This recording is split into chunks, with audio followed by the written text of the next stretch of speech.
Welcome to the Caltrans District 4 Employee Innovation Fair, the iFair 2012.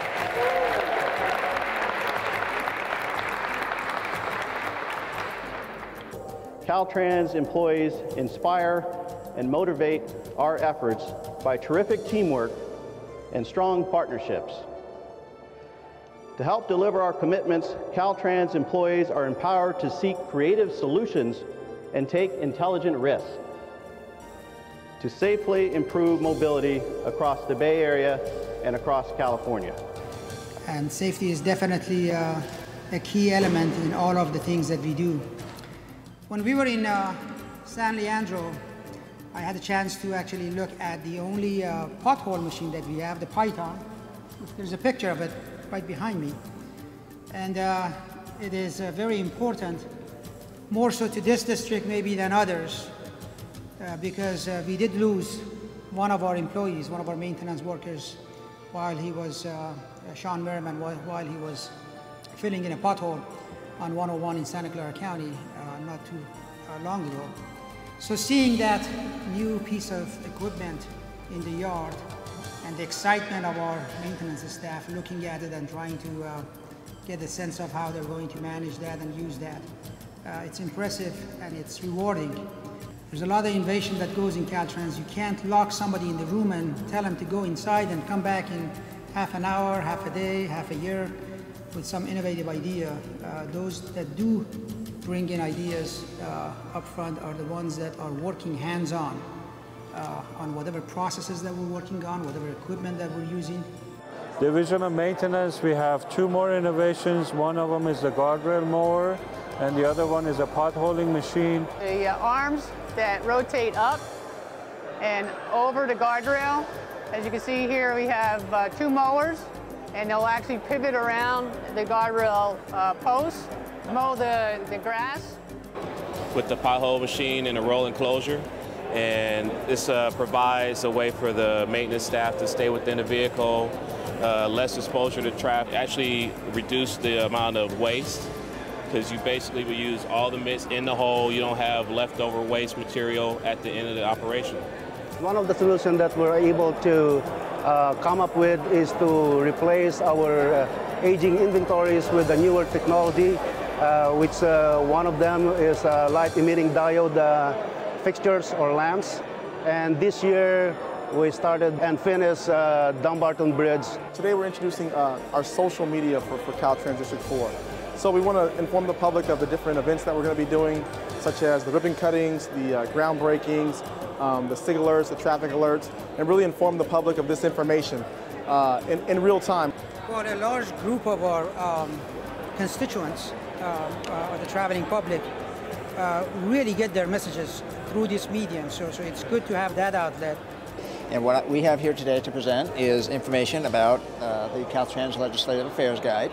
And what this is essentially a small-scale version of the information pertaining to the various elected officials at the federal, state, and local levels. Well, this is a smart lamp, meaning every lenses over here for each LED can be controlled, and there's a wireless over here antenna that can be adjusted, the luminous for spreading the light on it. Direction can be changed?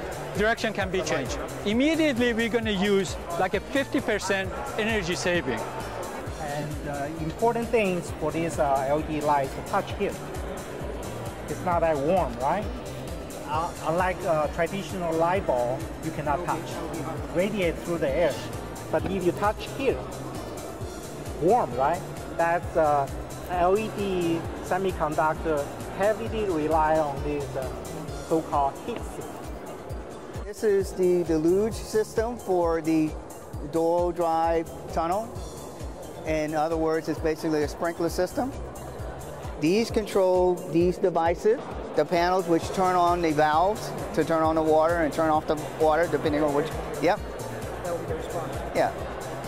These are the Freeway Performance Initiative projects, and we ran into the challenge of what do you do when the information you need to clear a project environmentally is not available until 65% PS&E. So we had to come up, the normal process wouldn't work, so we came up with some ideas. This is Doyle Drive, like you know, that we have all those beautiful historic buildings out there right next to construction.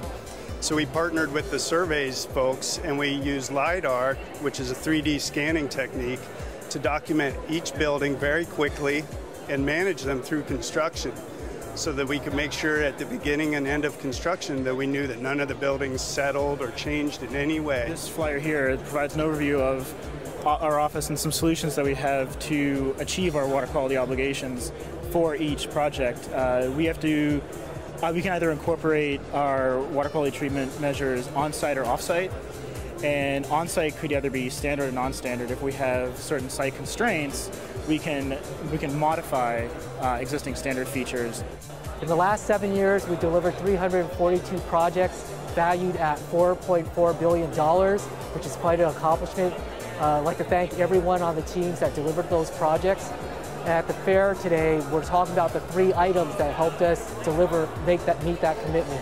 The 3 items I'd like to talk about would be our weekly report to the executives that they reviewed at the Monday morning meetings, our monthly delivery meetings that helped us identify issues early, and then we had our high-risk meetings where in mid-year we start to identify projects that had issues, and we were able to elevate those up to management or have the team bring resolution and get permits or to complete and to get to RTL. The district have launched the first session of a 1-week project management academy and intended to be 2 sessions a year, and that will provide training for project managers and extend it to other functional senior managers. The other innovative thing that we have done in District 4 in recent years is the concept of integrated team. And we applied this concept in at least 3 projects, the Caldecott project, the Marine Sonoma Narrows, and also the Doyle Drive. The idea here is to work collaboratively with our local partners and have an integrated team where we share the work. So this is Sydney Chu and Brian Johnson. They've created a couple of nice applications in GIS recently that we're showing here today. This is a Google Earth application. Basically, we bring all Caltrans traffic volume data onto Google Earth now. And if you zoom into an area and click on a point, you get this chart that tells you, that has a map, and then it tells you the last 5 years of traffic counts. I get a lot of requests from engineers and design people who want to have more current imagery in the background for the design. And so what I did is I developed a tool in ArcGIS where you can input the county route post mile range. Once you do that, it actually will go into the application and clip out, based on those values, the exact clip out that they will need in order to bring in a microstation for you. Our innovation began in 2008 when we completed the georeferencing of all of our right-of-way record maps from the district. For this phase of the project, we've gone a step further. We've tightened up that referencing, the accuracy of it, and we've created a right-of-way vector layer for the entire district and begun to serve this data out through a web portal. Innovations that we're producing to keep everything in the direction of VDC. And our latest is GPR, or subsurface obstructions, ground penetrating radar. We were able to find pipes that weren't locatable or traceable, and we found foundations that couldn't be located as well. We have the high density polyethylene down drains, which we use in areas where, in this case, there's a lot of trees, that rather than clearing out the trees, this is flexible material that we could kind of go around them. Next, we have the lead buildings. We have the San Francisco Oakland Bay Bridge maintenance station, foaming agent to let that bitumen soak in. Recycling? Yes. The last one is the continuous reinforced concrete pavement, which we're using over at the Doyle Drive. To make a sustainable green design to minimize the environmental impact. S Group currently has access to recent aerial maps, and so they provide us the maps, and we can actually get enough accuracy on these maps to do basic line work, striping, edge of pavement, foliage. for energy cost savings, basically what we're working on is upgrading our light fixtures in the building from the existing T12 lamps to the T8 lamps. This actually results in energy savings. The greening the fleet is another one, which is basically encouraging the staff and using the ethanol E85. Of course, we have the monitoring system that we installed during the seismic retrofit project, and it's real-time data. It monitors the movement of the building. Each of the divisions took the concepts that they're currently working with and made them into the innovations that you see here today. But it is important for us to hear from the employees any ideas that they may have, because we like to have their input. And so it might be something that you're working on in your specific environment that you didn't have an opportunity to share with us. So let's go on the opening day. I can go fast.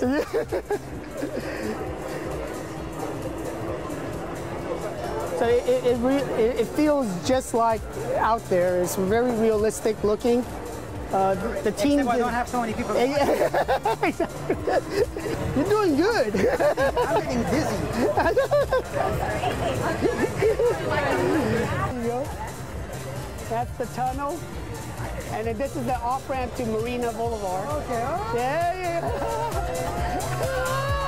You're still doing good. There you go.